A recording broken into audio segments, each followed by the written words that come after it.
নমস্কার, আমি রাখি শাস্ত্রী।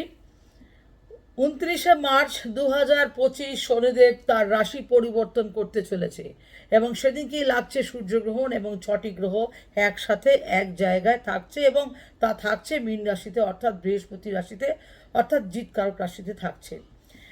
শনিদেব এই অবস্থাতে 2028 ফেব্রুয়ারির মাস পর্যন্ত থাকবে, অর্থাৎ বলা যায় যে এই সময় বিশেষ পরিবর্তন কিন্তু আমরা দেখব, যা আগে আমরা কখনো দেখিনি, কিংবা আগে যার কল্পনা কিন্তু আমরা কখনোই করতে পারি তো দেখিনি। এমন আর্থিক মন্দা কিন্তু বিশ্ব দেখতে চলেছে এবং ভারতবর্ষ কিন্তু এর বাইরে নয়। বলতে বলতে গেলে ভারতবর্ষ অন্যান্য দেশের তুলনায় কিন্তু তুলনামূলক কম এই প্রভাবটা পাবে। দ্বিতীয়ত, বড় কোনো ইনভেস্টমেন্ট যদি আপনি করতে চান তাহলে বলবো আগে থেকে সাবধান হয়ে যান। স্টক মার্কেটে বড় সড়ো ডাউনফল কিন্তু আমরা হতে দেখব, যা আগে কখনো হতে দেখিনি, এবং বিশ্বের ম্যাপ অর্থাৎ ওয়ার্ল্ড ম্যাপ চেঞ্জ হবে এই কটা বছরের মধ্যে।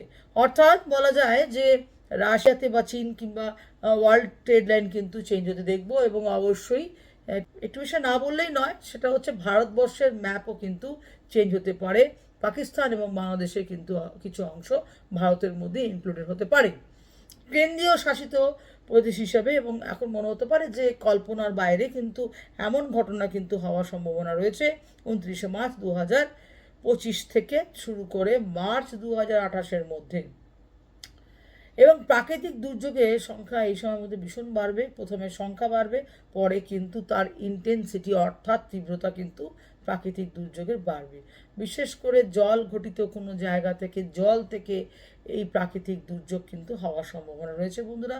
এছাড়া আর্থকুয়েক হতে পারে, অথবা 2026-এর বিশেষ করে শেষ হয়ে যাওয়ার আগেই বলা যায় যে 2026 শেষ হতে হতেই আমরা আবার কোনো মহামারী কিন্তু দেখব, যেমন আমরা 2019-এ থেকে দেখেছিলাম করোনা, ঠিক সেরকম কিন্তু 2026-এর শেষের দিকে কিন্তু আমরা কোনো বড় মহামারী দেখতে পাবো, যার তীব্রতা এবং যার ভয়াবহতা কিন্তু আগের তুলনায় অনেক বেশি হবে।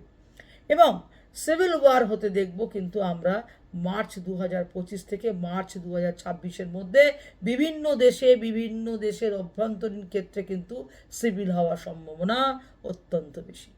নমস্কার।